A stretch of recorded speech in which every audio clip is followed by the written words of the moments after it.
ఈరోజు నీ కుటుంబంలో కరువు రావడానికి కారణం దర్శనం పొందిన, ప్రార్థించే, నీకు ఆశీర్వాదంగా ఉండే తల్లిని నువ్వు వదిలేసావు కదా. ఈరోజు నువ్వు సులకనగా చూస్తున్నావు చూడు. ఎవరికి తెలుసు ఈరోజు నీవందరం బాగుండడానికి కారణం మీ తల్లిగారు ఒక ప్రార్థన.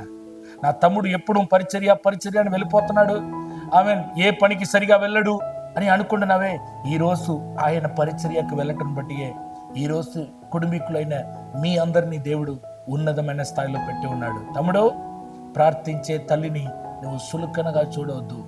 ఏనాడు పంపించేయడానికి సిద్ధపడబాకు.